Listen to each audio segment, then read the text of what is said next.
ఓం నమః శివాయ. భక్తులారా, కార్తీక మాసంలోని 5వ రోజు కథ ఎంతో పవిత్రమైనది. ఈ రోజు వింటే పాపములు నశించి పుణ్యఫలం పొందుతారని వేదాలు పురాణాలు చెబుతున్నాయి. వశిష్ఠ మహర్షి జనక మహారాజుకు చెప్పిన ఈ కథ మనకు జీవితం మార్చే బోధనను అందిస్తుంది. కాబట్టి వీడియో చివరి వరకు తప్పకుండా వినండి. ఎందుకంటే నేను మీకు చెప్పబోయే ప్రతి విషయంలో దైవానుగ్రహం, శక్తి, పుణ్యం నేరుగా మీకు లభిస్తుంది. ఇంకా ఒక చిన్న రిక్వెస్ట్, కింద కామెంట్ బాక్స్ లో ఓం నమః శివాయ అని రాయండి. ఈ ఒక్క పదం మీ జీవితంలో నెగటివ్ ఎనర్జీని తొలగించి అద్భుతమైన శక్తిని ఆకర్షిస్తుంది. కార్తీక మాసంలో పాపక్షయం కొరకు పుణ్యకార్యం చేయడం ఎంతో ముఖ్యము. వశిష్ఠముని జనక మహారాజుకి ఇలా చెప్పెను: హరి సన్నిధిలో భగవద్గీత పారాయణం, తులసి దళాలతో అవిసెపులతో పూజ చేయడం ద్వారా పుణ్యము సృష్టించబడుతుంది. చిన్న తప్పులు చేసినా ఈ పురాణంలో చూపిన విధానం పాటిస్తే పాపం నశిస్తుంది.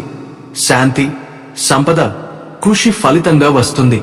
కార్తీక మాసంలో స్నానం, దీపారాధన, వనభోజనం, ఈ త్రిదళ పద్ధతులు మన పాపాలను తొలగిస్తాయి. అదృష్టం, సంపద, శాంతి పెరుగుతాయి.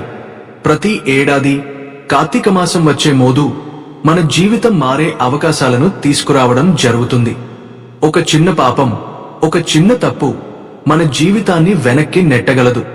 కాని ఈ పవిత్ర సమయంలో చేసే ఒక వ్రతం, ఒక పూజ అన్ని పాపాలను శాంతి పరుస్తుంది. మీ ఇంటిలో శాంతి, సంపద, ఆనందం తెస్తుంది. మీరు ఆచరణలో పెట్టకపోతే ఈ అవకాశాన్ని మిస్ అవుతారు. ఒక దుర్మార్గుడు తన పాపాలను శాంతి పరుస్తూ భక్తి మార్గంలో ఎలా అడుగులు వేస్తాడో, ఒక చిన్న పాము కూడా మన జీవితానికి శ్రేయోభిలాష చూపగలదో మరియు మానసిక ధైర్యాన్ని, అదృష్టాన్ని తీసుకువస్తుంది. ప్రతి కుటుంబం వింటే కుటుంబ శ్రేయస్సు, సానుకూలత, అదృష్టం పెరుగుతుంది. ఈ కథ వింటే మీ పాపాలు తొలగిపోతాయి. శుభం, సంపద, ధార్మిక లాభాలు కలుగుతాయి. స్కంద పురాణం 5వ అధ్యాయము. ఓ శివధనుస్సంపన్న జనకరాజా, శ్రద్ధగా విను.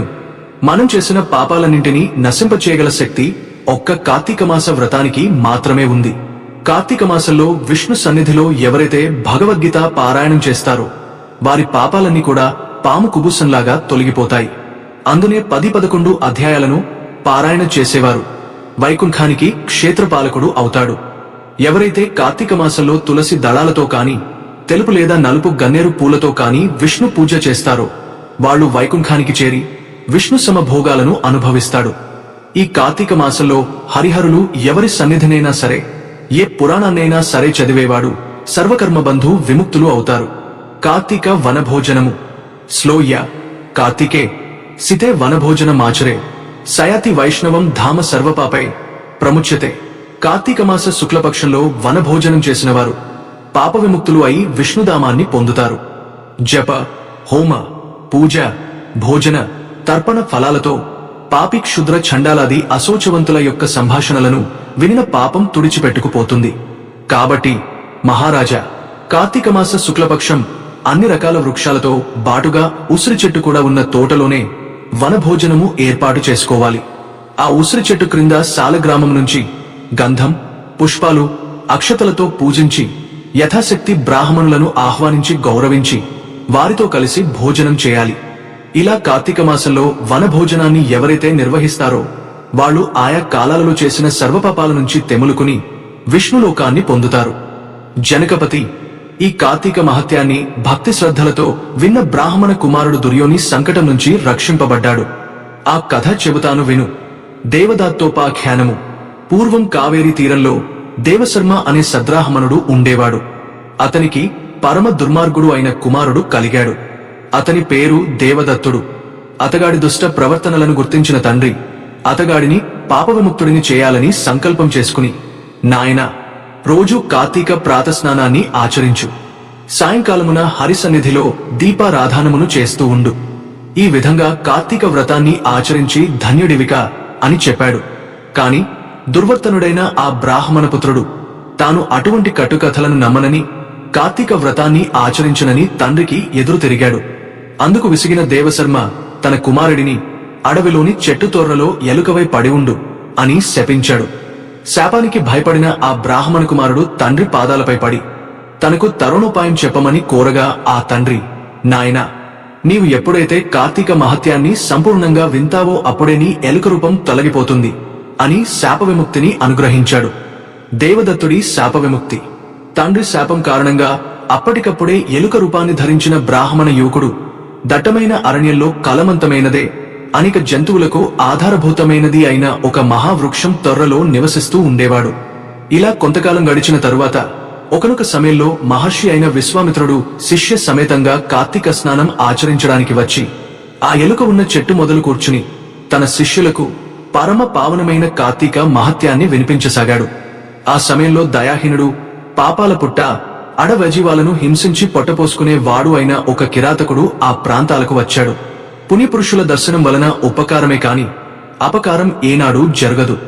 అదే విధంగా విశ్వామిత్రుడు వంటి తపోధనుల దర్శనంతోనే రవ్వంత పశ్చాత్తాపంతోనూ జ్ఞాని అయిన ఆ కిరాతకుడు వారిని సమీపించి, అయ్యా, మీరు చెప్పుకుంటున్న కథలు ఏమిటి? అవి వింటూ ఉంటే నాకీ కిరాతక జీవితం పట్ల చిరాకు పుడుతోంది. దయచేసి ఈ రహస్యం ఏమిటో చెప్పండి అని అనగానే అతనిలోని వివేకం విచ్చుకుంటున్న వైనం గమనించిన విశ్వామిత్రుడు, నాయనా, మేం కార్తీక వ్రతాన్ని ఆచరిస్తున్నాము. ఈ కార్తీక మాసంలో ఎవరైనా సరే తెలిసిగాని తెలియకగాని స్నానదాన జప తపహ పురాణ శ్రవణాలు చేసినట్లయితే వారు వారి సర్వపాపాల నుండి విముక్తులు అవుతారు. ఈ వ్రతాన్ని భక్తితో ఆచరించేవాళ్లు జీవన్ముక్తులవుతారు అని తెలిపాడు. ఈ విధంగా కిరతకుడికి చెబుతున్న కార్తీక మహత్యాన్ని విన్న వెంటనే తొర్రలో ఉన్న ఎలుక తన శాపగ్రస్త రూపాన్ని వదిలేసి పూర్వ బ్రాహ్మణ యువకుడి రూపాన్ని పొంది విశ్వామిత్రుడికి అతని శిష్య బృందానికి ప్రమాణం చేసి తన పూర్వ కథను వినిపించి ఆ యుషుల నుండి సెలవు తీసుకుని తన ఆశ్రమానికి వెళ్లిపోయాడు. తరువాత ఆ కిరాతకుడు కూడా విశ్వామిత్రుడు శిష్య బృందం ద్వారా కార్తీక మహత్యాన్ని పూర్తిగా తెలుసుకోవడం వలన ఆ జన్మకి కిరాతకుడై కూడా దేహాంతరాన ఉత్తమగతులను పొందాడు. కాబట్టి ఓ జనకరాజా, ఉత్తమగతులను పొందాడు. కాబట్టి ఓ జనకరాజా, ఉత్తమగతులను కోరుకునేవారు ప్రయత్నపూర్వకంగా అయినా సరే కార్తీక వ్రతం ఆచరించాలి, లేదా కనీసం కార్తీక మాసం మహత్యాన్ని అయినా శ్రద్ధతో వినాలి. 5వ అధ్యాయము సమాప్తః. 5వ రోజు పంచమి పారాయణము సమాప్తః. పద్మ పురాణం 5వ రోజు పారాయణము. 5వ అధ్యాయము. నారదుడు చెప్పినది అంతా విని పృథు, ఓ దేవర్షి, కార్తీక మాసం ఉత్కృష్టతను వివరించి చెప్పి నన్ను ధన్యుడిని చేశావు. అదే విధంగా స్నానం మొదలైన విధులు, ఉద్యాపన విధిని కూడా యథావిధిగా తెలియజేయవలసిందని కోరగా నారదుడు ఇలా చెప్పడం మొదలుపెట్టాడు. కార్తీక వ్రత విధి విధానాలు. శౌచం. స్లో ఆస్విన్యస్యతు మాయస్య యా సుక్షేకాదశ భవేత్ కార్తీకస్య వ్రతారంభం తస్యాం కుర్యా దంతంద్రతః. మహారాజా, ఈ కార్తీక వ్రతాన్ని నిరాలసుడు, జాగరూకుడు అయి ఆశ్వయుజ శుద్ధ ఏకాదశి నాడే ప్రారంభించాలి. ముఖమార్జనం చేయని వాళ్లకు మంత్రాలు పట్టు ఇవ్వవు. కాబట్టి దంతాలను, జిహ్వాను ఎప్పుడూ శుభ్రంగా ఉంచుకోవాలి. మంత్రం: ఆయుర్బలం యశోవర్చః ప్రజాః పశువసునిచ బ్రహ్మ ప్రజ్ఞాం చ మేధాం చ త్వన్నో దేహవసస్పతే అనే మంత్రం పఠిస్తూ దంతధావనం చేసుకోవాలి. క్షైతతులలోనూ ఉపవాస దినాలలోనూ పాడ్యమి, అమావాస్య, నవమి, షష్ఠి, సప్తమి, సూర్యచంద్ర గ్రహణాలు ఈ వేళల్లో దంతధావనం చేయకూడదు. ముళ్ళ చెట్లు, ప్రత్తి, వావిలి, మోదుగ, మర్రి, ఆముదం ఈ చెట్ల యొక్క పుల్లలతో దంతధావనం చేసుకోకూడదు. దంతధావనం తరువాత భక్తి నిర్మల బుద్ధి కలవాడే గంధపుష్ప తాంబూలాలను గ్రహించి శివాలయానికి గాని విష్ణువు ఆలయానికి గాని వెళ్లి అక్కడి దేవతాలకు అర్ధేపాద్యాది ఉపచారాలను ఆచరించి స్తోత్ర నమస్కారాలు సమర్పించి నృత్య, గీత, వాయిద్య మొదలైన సేవలను చేయాలి. దేవాలయాలలోని గాయకులు, నర్తకులు, తాళముదంగం మొదలైన వాద్య విశేష విద్వాంసులు వీరందరినీ విష్ణు స్వరూపులుగా భావించి పుష్పతాంబులాలతో అర్పించాలి.